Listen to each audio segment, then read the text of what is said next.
ಕೇಂದ್ರದ ಬೃಹತ್ ಕೈಗಾರಿಕೆ ಹಾಗೂ ಉಕ್ಕು ಖಾತೆ ಸಚಿವ ಎಚ್.ಡಿ. ಕುಮಾರಸ್ವಾಮಿ ಅವರು ಉತ್ತರಾಖಂಡದ ಹರಿದ್ವಾರದಲ್ಲಿರುವ ಭಾರತ್ ಹೆವಿ ಎಲೆಕ್ಟ್ರಿಕಲ್ಸ್ ಬಿಎಚ್ಇಎಲ್ ಕಾರ್ಖಾನೆಗೆ ನಿನ್ನೆ ಭೇಟಿ ನೀಡಿದರು.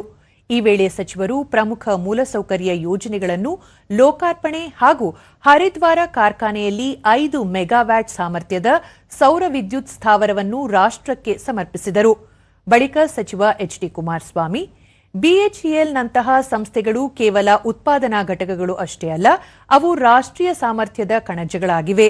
ಪ್ರಧಾನಿ ನರೇಂದ್ರ ಮೋದಿ ಅವರ ನೇತೃತ್ವದಲ್ಲಿ ಭಾರತ ಸರ್ಕಾರವು ಸ್ವಾವಲಂಬಿ ಮತ್ತು ಜಾಗತಿಕವಾಗಿ ಸ್ಪರ್ಧಾತ್ಮಕ ಕೈಗಾರಿಕಾ ಪೂರಕ ವ್ಯವಸ್ಥೆಯನ್ನು ನಿರ್ಮಿಸುವತ್ತ ಗಮನಹರಿಸಿದೆ ಮತ್ತು ಈ ದೃಷ್ಟಿಕೋನವನ್ನು ಸಾಧಿಸುವಲ್ಲಿ ಸಾರ್ವಜನಿಕ ವಲಯಗಳ ಉದ್ಯಮಗಳು ಪ್ರಮುಖ ಪಾತ್ರ ವಹಿಸುತ್ತವೆ ಎಂದು ಹೇಳಿದರು.